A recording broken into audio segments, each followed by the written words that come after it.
friends, welcome back to my channel. Today I'm going to be showing you how to iron your fabric, how to press your seams. So I'm going to be doing a couple different ways. First I'm going to show you how to press your seams open, which is what a lot of patterns ask for. And then also just how to press your seams to the side and preferably to the dark side of the fabric. So yeah, let's get started on ironing.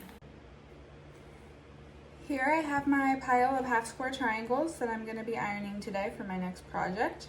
They look like this, they're little half square triangles. This is the front and then this is the back, and as you can see it has that seam right there. So I have my iron right here, it's heating up.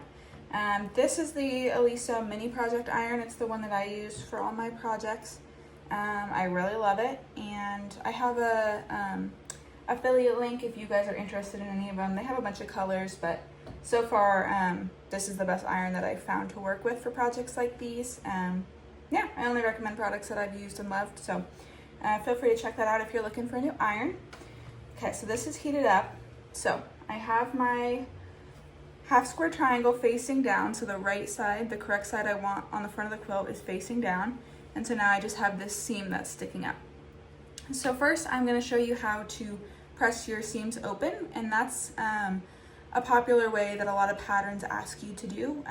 By pressing your seams open, what I mean by that is that they're going to be, here, let's see, they're going to be like that. So instead of pressing them both sides one way or both sides the other way, it's going to be open. So there'll be one little seam edge on either side pressed against the fabric that it is matching colors with.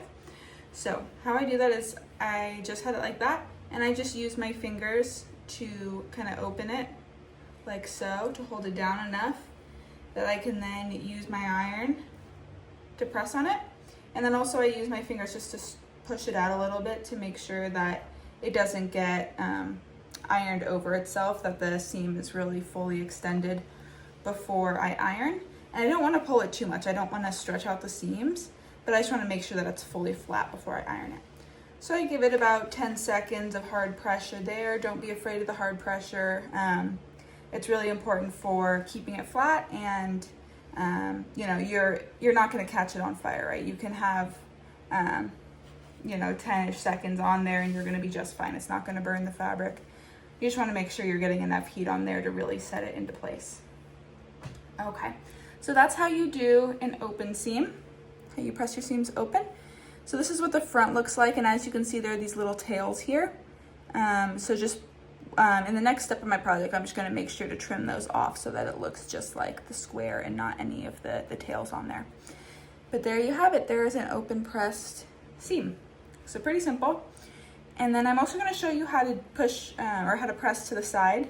Also a really simple process. So same thing here. I have the correct side of the fabric I want to be on the front of the quilt here. I'm going to put that face down. And then instead of opening the seam with my fingers like I did for the open seam, I'm going to press the seams to the side. So in this case, I have one fabric that's darker, right? This hot pink is a darker color than this pale white pink.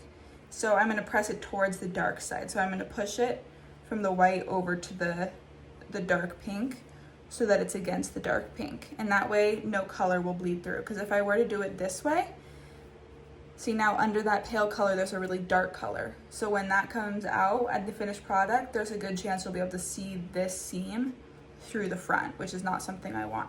So I'm going to press it down towards this dark side. So same process, I have my hot iron.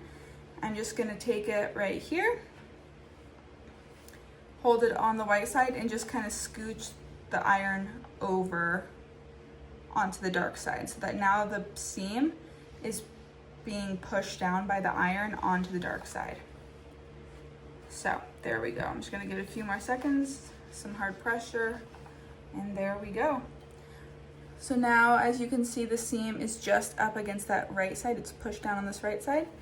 And then looking at it from the front, you have those tails as well, but just on one side because that's the way I pressed the seams. So feel free to, you know, iron whichever method you like, the open seams or to the side, to the dark side. That's really up to you and up to the pattern. A lot of patterns will recommend pressing open because it keeps things a little bit flatter, but it's really up to your preference, what you like to do, what's easier for you, as well as what you like the look of. So that is how I iron my fabric seams when I'm making my quilting project.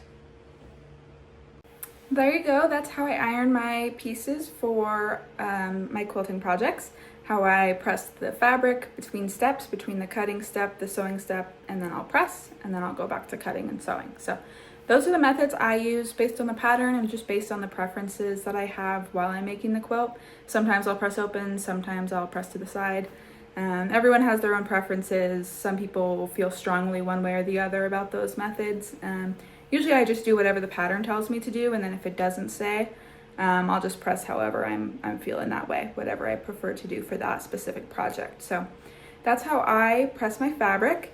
If you're interested in that iron, I'll have an affiliate link in the description. It's a great iron. I've had it for over a year, and it works great, and it's really light, which is something that I appreciate because my old iron was really heavy, and with my wrists I would just get tired from pressing all the time with a really heavy iron. So that's been working really well for me. I really appreciate you guys watching. My name is Tristan. I own and run Month of May Quilting. Feel free to follow me at Month of May Quilting on Instagram, TikTok, YouTube. I'd love to connect. Thank you.